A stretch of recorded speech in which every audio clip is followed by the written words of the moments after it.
If you travel to Turkey, you probably will land at Mustafa Kemal Airport and then travel on Mustafa Kemal Avenue. And if you want to send a postcard back on Mustafa Kemal, will be on the stamp and on TV. And you may wonder, who is that guy? The answer is today. Don't know much about history. Don't know much biology. In a previous video about Turkey in World War I, or as it was known back then, the Ottoman Empire, I mentioned the name of Mustafa Kemal, later known as the Ataturk. He was a young Turkish officer who became famous for the first time when he was manning the defenses at Gallipoli, inflicting a severe defeat on the British, the Australians, and the New Zealanders at the Battle of Gallipoli. Mustafa Kemal was more than that. He was a member of a group called the Young Turks, who were young Turkish officers that wanted to modernize the Ottoman Empire. And ever since then, whenever you mention young reformists, they're referred to as the Young Turks in reference to Mustafa Kemal and his friends. Well, the victory at Gallipoli was not enough. Ultimately, the Ottoman Empire was defeated during World War I and dismembered at the Treaty of Sèvres. A lot of the Middle East was given to France and Britain as colonies. Some of it became independent. And what remained of Turkey was supposed to be divided in between spheres of influence or international zone of the Straits. This is when Mustafa Kemal really came into his own. He and other Turkish officers eventually arranged for the last king of the Ottoman Empire, the sultans, to move out, and Turkey at that point became a republic, meaning a government without a king, without a sultan. Who would make a great president for the Republic of Turkey? Mustafa Kemal, I think. And that's the second stage of his career, from young officer to president of Turkey and founder of the modern Republic of Turkey. First item on his agenda was how to make sure that there was even such a thing as Turkey, because most of it was supposed to be divided between spheres of influence. And he used the big stick to negotiate. He threatened the Greeks and the French and the Italians and the British with a resumption of war if he didn't get his way.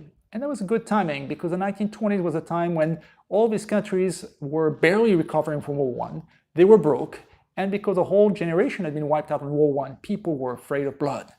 And nobody in France or Britain, after losing so many men in the trenches of the Western Front, were willing to lose yet another man or more, 1,000, just to maintain some sphere influence in Anatolia. Is it worth dying for? I don't think so. And so by threatening a resumption of war, Mustafa Kemal was able to force people back to the negotiating table. And so the Treaty of Sèvres, which had divided Turkey, became the Treaty of Lausanne, named after a city in Switzerland, which was far more generous. Sure, the Arab areas of the Middle East were gone, but Turkey proper, Anatolia and a little bit in Europe, was now back in full sovereignty as a Turkish nation, with some international agreement to negotiate the straits and allowing every country to send ships to that region. But beyond that, Turkey was an independent nation, and it still is. That by itself would be enough to make Mustafa Kemal a famous person. He saved the unification of Turkey after World War I. But he did quite a bit more than that. He was the leader of a westernization movement in Turkey, where the idea was, how come the French and the British and the Americans have gotten so strong in the 19th and 20th century while the rest of the non-Western world has not done so well? What did we miss? Why did we not industrialize? Why did we not modernize? Mustafa Kemal thought, we're going to do the same through a process of westernization. We're going to copy what seemed to have worked in the West. So maybe invite some engineers to Turkey. Maybe let's try to modify our laws. Apparently there's such a thing called the separation of church and state in Europe. Why don't we do the same with the mosque and the state? And so Turkey, that used to be an Islamic fundamentalist nation under the Ottoman Empire, now became a secular republic, where you could still be free to practice Islam if you wanted, but Islam would not be governing the public sphere. Sharia law would not be the public law. And in fact, women would be encouraged to free themselves on some of the more conservative dictates of Islam. Maybe don't walk around with a veil if you don't want to.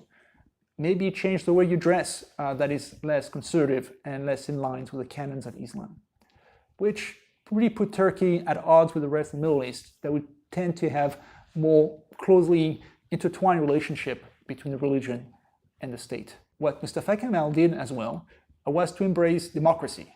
And remember that he was just emerging from a sultan as king of the Ottoman Empire. Now you would have universal suffrage, by which I mean truly universal suffrage, both men and women, which was a radical idea not just in the Middle East at the time, but throughout the world. Remember that in the US or Britain, women got the right to vote around the same time, right after World War I.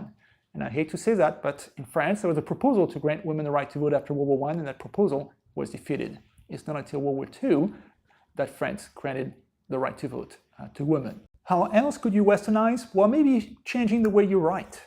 People spoke Turkish, which is a language distinct from Arabic, but they used the Arabic script and the alphabet of the Arabic language to write Turkish. And in order to look more towards Europe than to the Middle East, Mustafa Kemal decided that people would have to learn how to read and write all over again, but this time with the Roman alphabet, which makes it convenient if you ever travel to Turkey, as I've done on several occasions, beautiful country. Now you can read the street names and so forth, and not written in Arabic, then the Roman alphabet. Of course, you still have to learn Turkish. To pronounce it, apparently it's a bit like the pronunciation of German in terms of how you read the letters. The legacy of that period is very important in Turkey today. Because Mustafa Kemal is such a towering figure, people have tried to imitate his policy of westernization, copying what is best about the West, but also remaining patriotic to ultimately strengthen and defend Turkey. That has a lot of influence even after World War II. When NATO was created as an alliance against the Soviet Union, Turkey was a member, the only Muslim nations to do so. And Turkey has remained a strong ally of the US ever since. Later on, when the Europeans created the European Union, there was a big debate as to how far in Europe or in the Middle East the European Union ought to be. And Turkey has been adamant in its response, yes, we are a European nation. Our country straddles the two continents. We have a tiny bit of it in Europe and a lot of it in Asia. But we see ourselves as being distinct from the rest of the Middle East. We are truly European. And Turkey on multiple occasions has demanded to be admitted into the European Union, which Europeans have not wanted to do. The reasons are kind of mushy in the way that they're offered to the Turks.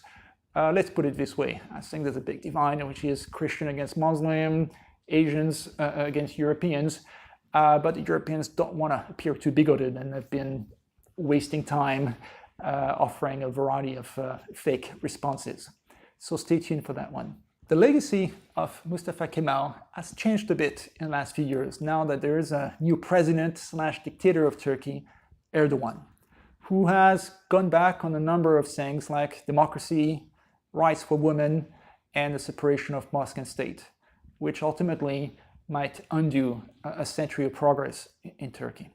So to go back to where I started with, who is that man, Mustafa Kemal? Well, he was a hero from World War I, a young Turk, a reformist who toppled the Ottoman Empire, the founder of modern-day Turkey, a feminist, a Democrat who granted universal suffrage, and truly a great man, a great Turk. And actually, that is the name that he is known as in Turkey today, the Ataturk, the Great Turk. And so don't criticize the Ataturk if you ever go to Turkey. In fact, you shouldn't, because under Turkish law, that is not allowed. You can say a lot of things about a lot of people, but not the Ataturk. He is the founder of modern Turkey. Don't know much about history. Don't know much biology. Don't know much about a science book. Don't know much about the French